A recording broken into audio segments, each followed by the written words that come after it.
They are the latest disclosures from a trove of documents released by the US-based International Consortium of Investigative Journalists (ICIJ) concerning secretive offshore deals that have proved deeply embarrassing. According to documents cited by the New York Times and BBC, the offshore legal services firm Appleby helped the iPhone maker shift tens of billions of dollars from Ireland to the Channel Islands when it appeared to face a tougher stand on taxes by Dublin. The report said Apple transferred funds to the small island of Jersey, which typically does not tax corporate income and is largely exempt from European Union tax regulations.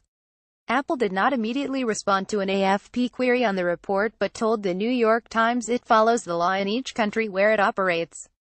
At a 2013 congressional hearing, Apple chief Tim Cook denied the use of gimmicks to avoid taxes. The company is now facing an EU demand for some $14.5 billion in taxes based on a ruling that its tax structure in Ireland amounted to illegal state aid.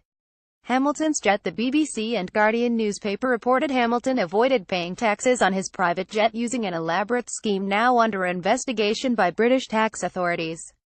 The leaked documents showed the driver received a £3.3 million, $4.4 million, €3.7 million tax refund in 2013 after his luxury plane was imported into the Isle of Man, a low-tax British Crown dependency. Representatives for Hamilton could not be reached by AFP for comment. A separate report appearing in Francis Le Monde said Nike used a loophole in Dutch fiscal law to reduce its tax rate in Europe to just 2% compared with a 25% average for European companies. The tax savings came from Nike's use of an offshore subsidiary which charged royalties to the company's European subsidiaries, the report said. Trump officials' Russia ties. Separately, the documents showed the Russian connection of U.S. Commerce Secretary Wilbur Ross through a complex web of offshore investments. They revealed Ross' 31% stake in Navigator Holdings' partnership with Russian energy giant Sibur, which is partially owned by Putin's son-in-law Kirill Shamilov and Gennady Timchenko, the Russian president's friend and business partner who is subject to U.S. sanctions. The cabinet members' ties to Russian entities raise questions over potential conflicts of interest, and whether they undermine Washington's sanctions on Moscow. The U.S. imposed sanctions on Russian entities and individuals over the annexation of Crimea and the crisis in Ukraine.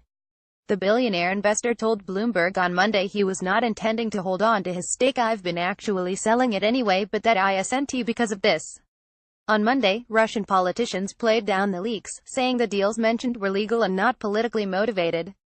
In a statement reported by Russian news agencies, Sibur voiced its amazement at the politically charged interpretation in some media of ordinary commercial activity. Earlier reports highlighted offshore holdings of Britain's Queen Elizabeth II and a top fundraiser for Canada's Prime Minister. The documents showed around £10 million, $13 million, €11 million of the Queen's private money was placed in funds held in the Cayman Islands and Bermuda, as first reported in Britain by the BBC and the Guardian newspaper.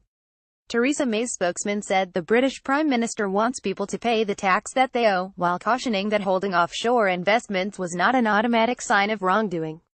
"We have been clear that avoidance and evasion is never acceptable," he said, ahead of the British Parliament discussing the Paradise Papers on Monday. A spokeswoman for the Duchy of Lancaster, which provides the monarch with an income and handles her investments, said all of our investments are fully audited and legitimate.